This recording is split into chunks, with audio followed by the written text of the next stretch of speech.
And if we move from Merseyside over to the East Midlands, Pete, what's the state of play, please, regarding Nottingham Forest and their current trial over the PSR breaches? Well, obviously, they'll be waiting for the verdict from these charges. They've obviously admitted breaching them, but the thing I can't get my head around is that they're still making signings in January, despite those charges against them. Looking like there will be a points deduction against them. Just need to find out when it will be. Will it be for this season or for next season as well? But I think they've made something like 46 signings across the last 3 transfer windows. That's not sustainable. But so how can you be under sanction and still be spending money? I think that's the big question mark over what's going on in the Nottingham Forest. And they are going to be hit harder than anyone else, probably because the first year of that 3-year reporting period is when they were in the championship. So it'll be championship revenue. So I think that's going to have an impact on them as well, because obviously they weren't in the Premier League then, and obviously they would have bigger revenues than they did in the championship. But it does seem that the club are just carrying on regardless right now. We're still active in the January transfer market. Obviously there was players traded and players moved on to help balance the books, but it's still a bloated squad there at the City Ground, and I think they might have the book thrown at them. And Keith, as Pete mentioned, since being promoted, Forest has spent £150 million plus on over 40 players. How much do you think the club will be regretting that now? I mean, at the time, most fans thought it was quite a bit of a revelation, if you'd like to call it that. They were making all these signings. They had a brand new shiny squad. And now, actually, it might come back to bite them. Well, as I said earlier, I don't really have that much of a problem with it. I mean, why can't an owner actually, if he's got the funds to do this, why can't he ever go at staying in the Premier League?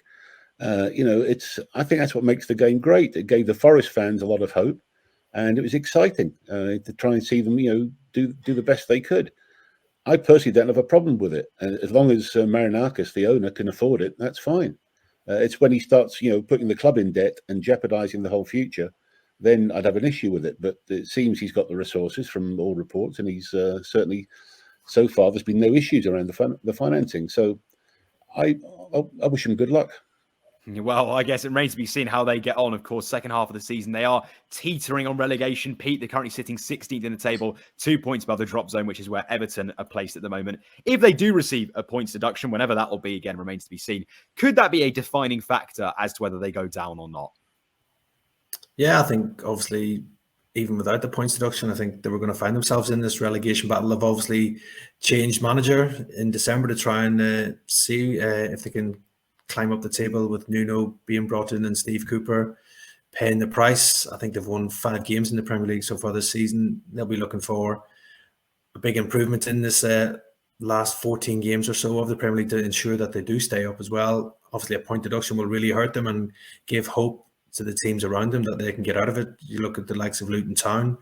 If they saw Nottingham Forest get a points deduction, it's going to really improve their chances of staying up as well. And they're a team that's finding a bit of form. I think getting 4 points from the last 2 games against Brighton and Newcastle will be a huge lift to Luton Town and their fight to stay up as well. But for Nottingham Forest, they'll be doing everything they can to avoid this points deduction, because if it does come in, I do really fear that they will be one of the 3 clubs relegated from the Premier League this season as well. And the other caveat in that as well is no relegation clauses reportedly in the contracts of the players at the City Ground as well. So they could have a major problem on their hands next season, trying to offload players on Premier League wages in the Championship. Yeah, that'd be a massive blow for them, wouldn't it? That'd be absolutely dreadful. Keith, I know we spoke previously. We didn't know when Everton's second announcement is going to be in terms of their charges. What do we think about Forest? Do we anticipate the Premier League to make this announcement before the end of the season? Is it likely to be that it's going to be after it finishes? I think they've got to make it before the end of the season. I mean, to try and salvage any respect at all, they've got to try and do that. To do this after the season, I think there'd be uproar. And the actual mechanics of the Premier League, once the season's finished, all the clubs meet normally in June, and then that's really the start. We welcome in the new clubs who've been promoted, etc. You wouldn't be able to do that if you didn't know who was up and who was down and the whole thing. It would put the whole calendar of running the Premier League into complete turmoil.